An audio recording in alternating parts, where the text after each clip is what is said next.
Tales from the wild. Stories from the heart. A journey into the mind and soul of fired-up business professionals where they share their vision for the future. And hear from a different non-profit organization every month as they create awareness of their goals and their needs. Dive into a world of untamed passion as we join our host, Shireen Buerta, for this month's episode of Friends from Wild Places. All right, welcome, Shireen here. I am your virtual boutique bookkeeper and QuickBooks advisor. Ever wondered how outsourcing virtual bookkeeping is like your favorite bowl of granola? Just as granola brings together a perfect blend of ingredients, our virtual bookkeeping services combines expertise and efficiency to streamline your finances. Why spend hours wrestling with numbers when you could be enjoying life? Outsourcing saves you time and money. No need for expensive in-house staff. With our tailored solutions, you'll not only cut costs, but also gain the peace of mind to focus on what really matters most, which is growing your business. So treat your business to the nourishing support it deserves.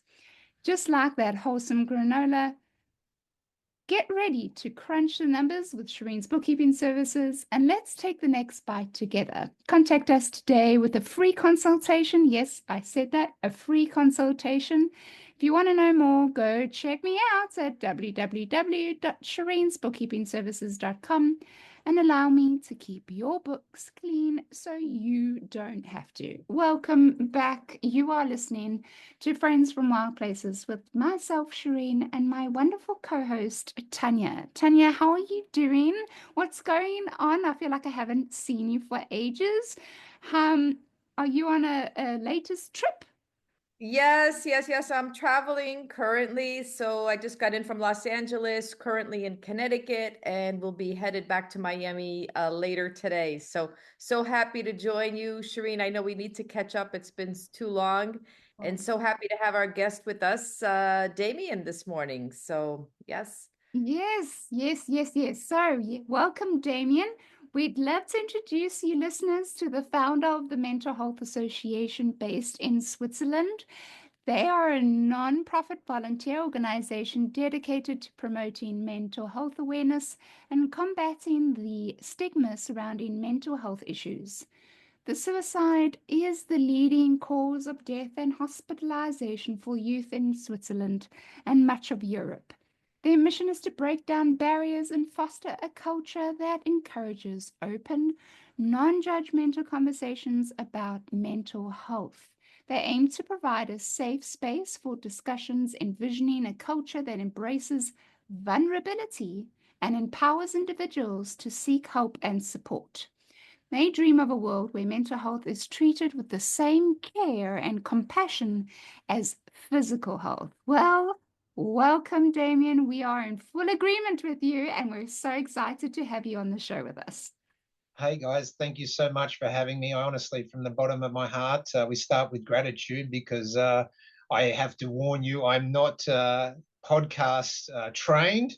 So I'm on my little riding bicycle here with my training wheels, and both of you are my training wheels today to make sure that I don't fall off and do myself a mischief. Thank you so much for having me, and that was a great introduction. And in a nutshell, that's exactly what I'm here to represent today. Is just something that I'm sure it's not just Switzerland based, but around the world. Mental health is, of course, something that is now at a critical issue around the world. And we can always take that first step back because sometimes as adults, it's a bit uncomfortable for us. But as young youth in this world, there's never been a time more that we need to actually come up to speed about how we can even support our youth around us. So thanks for having me.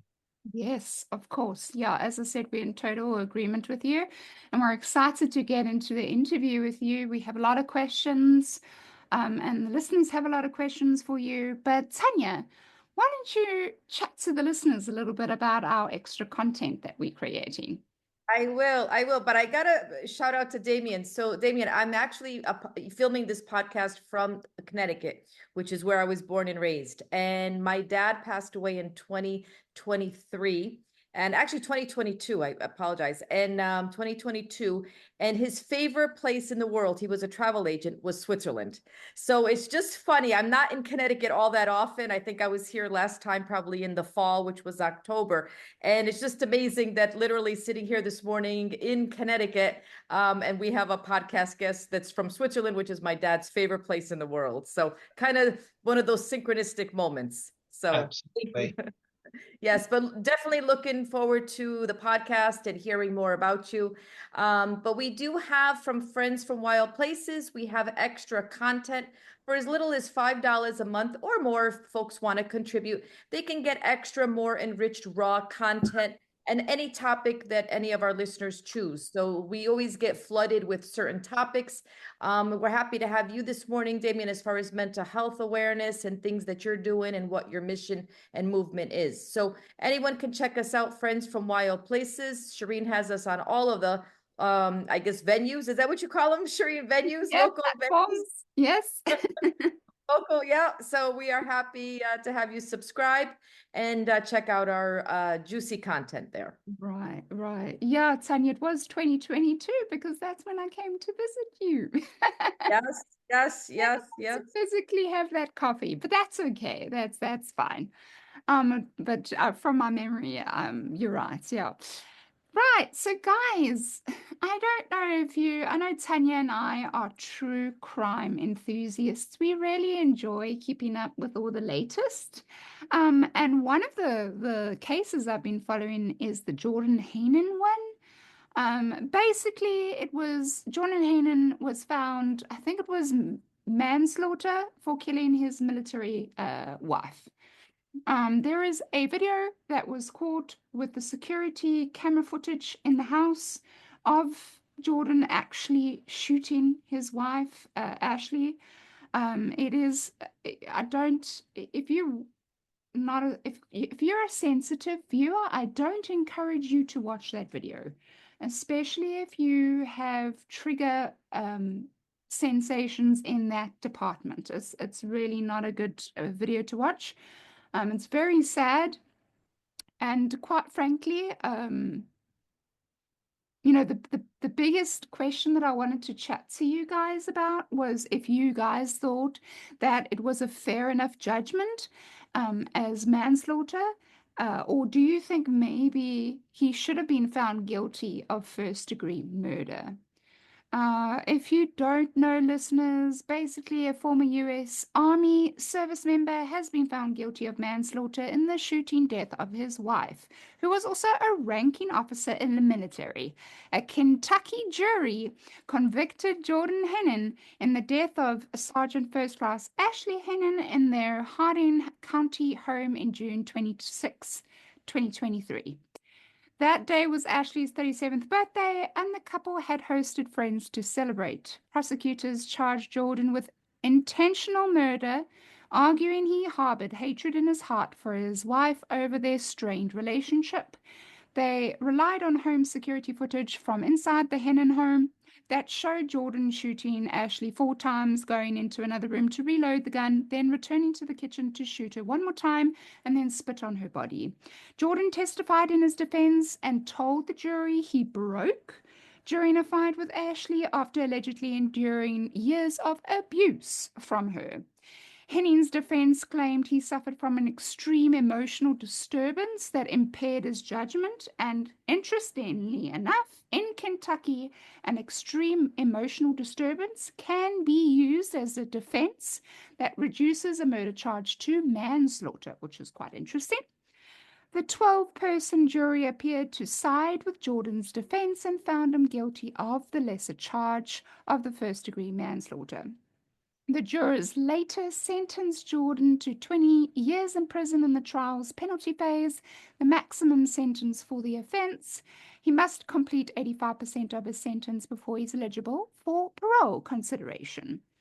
That's all I'm going to say on it. I normally give the listeners a little bit of a roundabout of the story if you don't know about it. But basically, just, from my point of view, I'm going to be honest. I think he should have gotten the first-degree murder charge, to be honest. I don't think he should have gotten off with the manslaughter, but that's just my perspective on someone that's just been following the whole trial. What about you, Tanya? What do you think? So what I've come to learn as I ripen in my age is that there's always circumstances and facts, mitigating circumstances and facts that we just are not privy to. So I think, being on a juror, in the US, is, being part of that jury, it is a team where they're given very specific instructions and they have to follow those instructions to go into the democracy rule.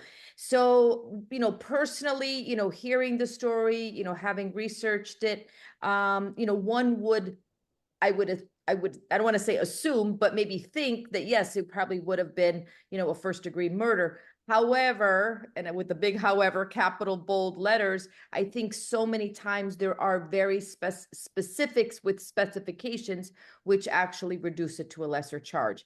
Now, having the video is, no one can dispute whether it happened or didn't happen. It was just a matter of the sentencing. So if the jury found it based on, common law, case law, things like that, they can refer back to, in Kentucky. So each state here, has its own guidelines. I'm not familiar with Kentucky law at all. But I would say, yeah, personally, it sounds as if first-degree murder would have upheld, but for circumstances and reasoning beyond us, the jury decided for manslaughter. Right. Damien, what do you think? I don't want to be a killjoy here, but I'm going to go a little bit with Tanya there, even deeper.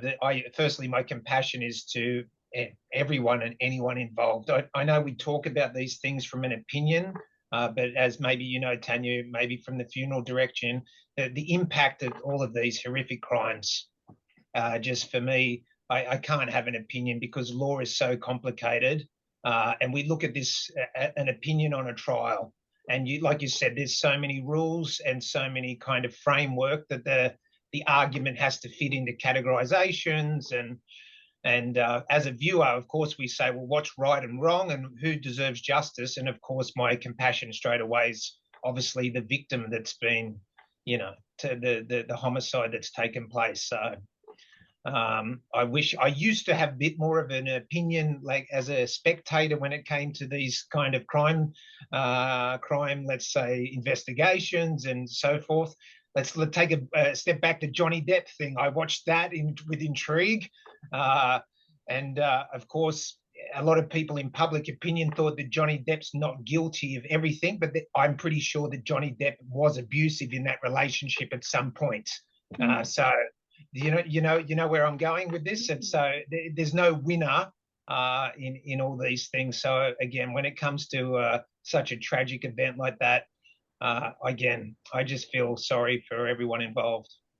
It's true, Damien. We always say here at Friends from Wild Places that this is a safe space, and at the end of the day, it is what it is. It's an opinion. It's just our opinions, and it's it's not right or wrong. But this is definitely a place where we can share our opinions and still love each other and respect one another. But yes, you are right, 100%. I think there's no innocent party when it comes to arguments. There's always one person's side, the other person's side, and the truth somewhere in the middle. But yeah, at the end of the day, someone lost their life, and that's absolutely. I think one thing we can all agree on is the cheaper version of legal representation versus the more expensive end of the scale, and the difference in the outcome that comes from having, let's say, a highly skilled defense attorney legal team. And it seems to match up all the time with the result, doesn't it? It seems to be, if you don't have a fantastic or well-funded legal team, you're going to end up in serious consequences, even if you're on the right side or the wrong side of public opinion or the jury. Right. So true, Damien. So true. Thank you for sharing that with us. Let's get straight into it. The quote of the day is very important to us here at Friends from Wild Places. And Damien has picked a wonderful quote for us. He's said, "There is a crack in everything. That's how the light gets in." And the person that originally said this was Leonard Cohen. And let me repeat that again. There is a crack in everything. That's how the light gets in. And so, Damien, please share with us and the listeners what that quote means to you and why. That quote is something that took me a long time, probably even now, even to this stage of 46 years of age, to kind of understand maybe what that means. Like you said before, I'm in the, let's say, the Alice in Wonderland country of Switzerland.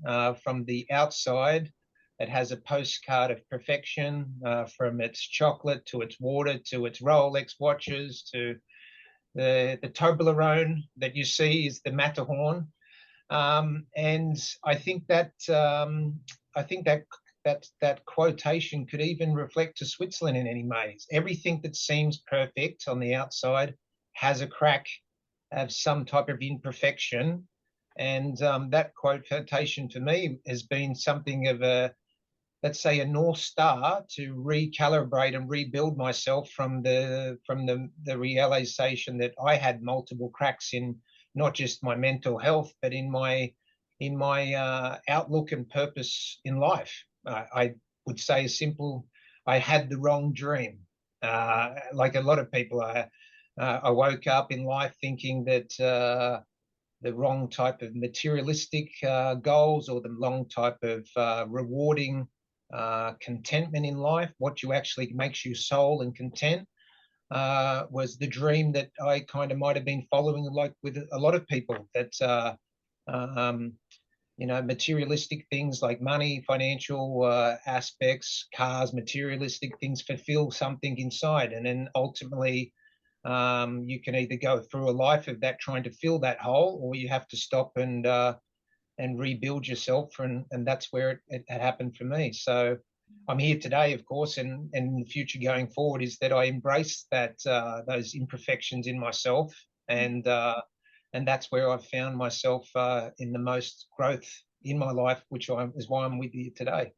It's so special. Mm-hmm. Well, since we're talking about it, Damien, there's a reason why you started Coffee Foundation, and that was because of your story. So we don't want to, I know there's a lot of sensitive parts to your story, so we're going to allow you to tell us your story, and you can tell us what you're comfortable with. Yeah. And what you're comfortable letting the listeners know. But there's obviously a story to why you started the Coffee Foundation. And from the sounds of it, it sounds like a very life-changing story. So please go ahead and share with us a little bit of your background. Oh, well, the people from wild places. Well, firstly, I am from a wild place. I'm from Australia. For that accent you can hear, wow, wow, wow. I've tried to neutralize it out a little bit here in Europe, but that strong Australian accent is still with me. And of course, I was born in Sydney, Australia, and I've kind of been blessed in many aspects of having lived on two planets, as I would say. I've lived on the original wild planet Australia, and now I live on the other side of another planet, which couldn't be further from galaxies away, which is Switzerland. I grew up in like many people, didn't grow up in, let's say, luxury or silver spoon. I grew up in a very type of tough, let's say, violent, multicultural environment, which Sydney can be, like other big cities around the world. I grew up surrounded by particularly a lot of violence, and that was kind of my normal for a lot of young people today.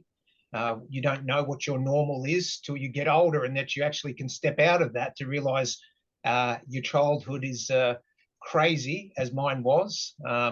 I grew up with a lot of alcoholism. That was a big part of Australian culture. It still is today. Again, that seemed normal at the time. I also, of course, grew up with a mother that was always and had always struggled with mental health or mental illness. I think back in those times, probably in the 80s, it was more very, very taboo to talk about any type of mental health issue. And my mother struggled severely from all my childhood, which looked like chronic manic depression. Today, that would probably be classified more if there was the classification of bipolar. My mother really had the very low downs and didn't really have the ups like I have. She kind of was always terrible as a child to see your mum so sad and so depressed and so kind of isolated and not understanding why she would react that way or why she was so sad. My father, on the other hand, he was a let's say a functioning alcoholic. But again, back at that childhood, it was kind of the norm to see alcohol part of every social activity in Australia. If you don't drink in the 80s and the 90s in Australia, there was something wrong with you. You know, we're in a lot different world today. And so growing up, that was kind of my norm. Domestic violence was a normal, again, today people would say, that's shocking, normal. That was a normal occurrence in not just my family, but in many families. Abusing women from males under the influence of alcohol and so forth was normal. That also instilled, of course, a lot of trauma in me as a young person when you see the people you cherish the most and the people you love the most turning to certain violence and abuse. You kind of question from a very early age, let's say, the foundations of what the world is based on. So, you know, and that's something you never get back because you realize, my God, the world out there is a pretty nasty, scary place. And it's kind of that self mechanism that a lot of young people have. They go into a survival mechanism. And for me, my kind of all my young years up until I could break free and escape was probably just about that inner survival that young people have. And I probably remember as a young person, let's not call it psychosis, but that inner little voice that we all pretend we don't have. It's that protectivism. As you as women, you probably know that when you're in a street and you have this intuition that there's someone that could bring a threat to you. I probably had this as a child, that inner voice, and it was like a small just echo inside me that would say, Damien, listen, this is crazy. This in what we're seeing here, police in my bedroom, you know, abuse, violence, attacks. This is just not normal. We need to survive. And I promise you, if we do survive, we're going to get out of this, and you've got big things ahead of you. And this was kind of like just a small echo. I remember that from probably 7, 8 years of age to say, this madness around me, I'm too good for this. Me inside, we're gonna get out of this at some point. But then as you do, you lean on your friends, and they're part of abusive families, and they're choosing drugs as an option to numb the pain or go into a different direction, and you just kind of cycle through a childhood of chaos, and then you say, okay, can I stay and survive long enough? And then you see friends that, you know, that are good friends, they turn to drugs and they pass away, or they get arrested, they end up in jail. And you see a lot. It's called, I call it the cycle. Your circumstances of where you are in that family network kind of mark your passport for a pretty well destined destination, unless you're going to have some intervention that's going to break free of that. And so I kind of survived. I was lucky enough, I played professional rugby league in Australia, which kind of kept me away from drugs. My drug of choice was alcohol, like most of Australians. Binge drinking is just a second culture. It's like playing golf, you know, one beer equals 10 beers, and it's kind of a cycle of alcohol dependency, which I remember started early on, probably 15, 16 years of age. And yeah, I kind of never knew what love was, never knew what family was really, never knew kind of what, didn't know that, didn't know that there was kind of going to be a world for me. I had a younger brother too that was also part of this cycle that unfortunately is no longer with us. He died of addiction. And of course, you know, I saw my brother deteriorate rapidly, and he went down the road of drugs, and yeah, there wasn't, you know, I did all my best to, you just try to survive, and then you try to save, and it's a cycle that never ends. Luckily enough, I kind of always had that inner echo in me that would grow from that 8-year-old boy, and then it started to get louder. So each year and each event, it would get louder and louder and louder. And that inner voice in me became probably the most valuable asset that I still have today. It's had this ability to, terribly, this may sound a bit awkward, a bit crazy, is that it would screen, or I had the ability to screen the people in front of me, and I could immediately have, let's say, a profile report. Is this person a threat to me? Is this a foe or an ally? And unfortunately, my inner filter from such a young boy doesn't have the political correctness to give me the report to say this person's a threat. And that person, and I, even now today, that report comes to me and I say, Damien, we're not going to take the initial action. We're going to just see through things. So I ended up with this amazing ability to navigate through life.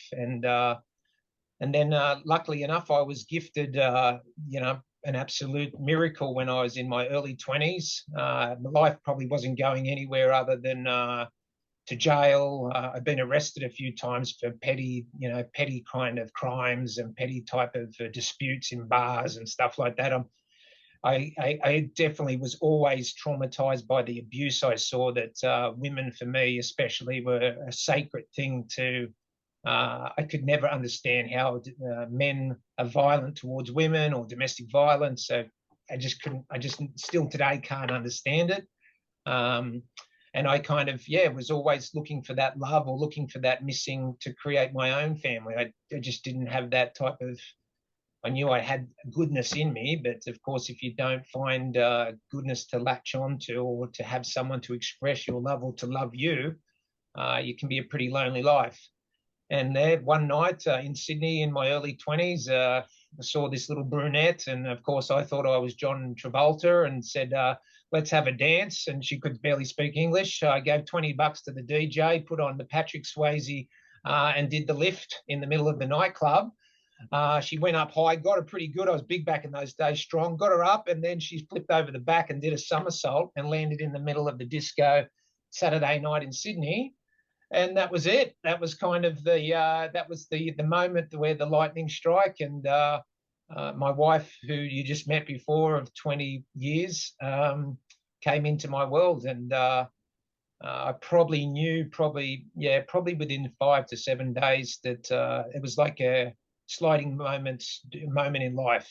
The young people today, I'm too young to get married. I'm too old to get married. And you think you can pick and choose when the lightning's going to strike. And I knew that woman that I met that night, I knew, oh, hold on. And I went all chips in, even at a young age. And we got on the plane with a backpack and nothing. She met me. I was in social housing. I had a mattress on the floor. My brother had just come out of a double lung transplant for his lungs failure due to drug use. We're in social housing. I had nothing. I didn't have a cracker to my name. I had no hopes. I had nothing other than that inner echo inside me that there was something big out there for me, and I had to stay in the game. And then, when I met my wife, she said, okay, I'm going to take you to Alice in Wonderland. I'll take you to the chocolate factory. Okay, what's that? So we flew to Switzerland, and I didn't hesitate. Said, I went to the bank one Friday afternoon. I think I had a couple of $1,000 in savings money. I took out every cent. Went to the diamond shop. I spent the $3,500 on the diamond, $500 for dinner, and I went all in. And I said, "You're the one." And she said yes, and that was it. Oh my Got on goodness. the plane, And I said, yeah, as much as Australia is a dream for everyone else, it had a lot of trauma for me. So I kind of closed the book on that and decided to try and run from my problems. And that's one thing we'll talk about too, is that there's an amazing way that those problems sneak on the airplane when you're not watching. You've checked in your bag and you got your love, you got your girlfriend, you got your new life, and we're going to run from this. And no, I quickly found out later on in life that those problems and those demons and those tragedies and traumas they'd snuck on the airplane with me. So that's where I am. 20 years now I've been in Switzerland. It's been an absolute roller coaster of a journey. Slipping onto the aircraft with me was undiagnosed mental illness. I had bipolar disorder that had come and unfortunately taken my mum and taken my brother. Had just decided to be dormant in me. That's all. It was. I was a young, outgoing, positive person as Australian, but I was always, let's say, highly erratic or highly risky. I've always been a risk taker, and I've been a gambler and high stakes. And I did that in my sport. I did that in everything in my kind of DNA. And for most people, that's the fun part. Oh, wow, Damien's the happy-go-lucky guy. He's the life of the party, you know what I mean? But whatever goes up has to come down. And bipolar is a mood disorder, if we want to start to use labels. But I have incredible highs, which can't even be replaced by narcotics. That's what we're talking about. We're talking like once my little inner echo starts telling me that we're good enough to do anything, basically that inner grandeur inside you tells me, David, we can do anything. And you actually have to kind of navigate and say, well, no, we can do anything, but we can't take risks to endanger myself or my children or risky behavior and so forth. So yeah, that's kind of in a nutshell where I am. And today, of course, I've created my own association, which has got a broad name, the Mental Health Association, but that's just the legal identity. And then I thought, okay, I need to bring the craziness in me and somehow take all of the darkness, the hurt and tears and pain that many people suffer, not just mine, around the world. I think mental health has enough tears and it has enough heartache. It doesn't need any more violins and it doesn't need any more dramatic kind of tears. It needs brightness. It needs color. It needs a new communication to talk to young people to say, hey, absolutely, enough is enough. There's no more shame in having to reach out for help, especially for men, and not to separate the thing, but just talking as a man. There's a toxic masculinity that I had to grow out of, that reaching out for help is not a sign of weakness. There's nothing weak about me. There's nothing weak where I came from. But this was an ideology of masculinity in Australia. Let's take Crocodile Dundee back in the day. Have to be the tough guy, have to be the unbreakable guy. And I'm a former rugby guy, got to be tough. And yeah, that's sure, you can be masculinely tough and strong as a male man, and that no one's taking that away. But when you're a man and you have a family and 2 young daughters and teenagers, you also have a responsibility to your own health and to seek help and not become collateral damage. And that's what was happening to me. I was in a self-destruction pattern, and without this amazing woman to actually have that hard conversation with me and say, Damien, I think you have a mental health concern or a mental health disease, whatever. These days we've got so many words, we're not sure how to label it, and we stop talking because I don't know the right word. Who knows what the right word is? I was mentally ill. That's a fact. I needed to go to a psychiatric hospital because I was out of control. And thank God I got there. And thank God I'm still talking to you today about it. And that's the whole idea of the Coffee Foundation, is just to get people talking again. And that's what it's all about. Tune in next week for part 2 from Friends from Wild Places. You've been listening to Friends from Wild Places with Shireen Bueta. Be sure to subscribe to the podcast from the links to catch every episode and unleash your passion.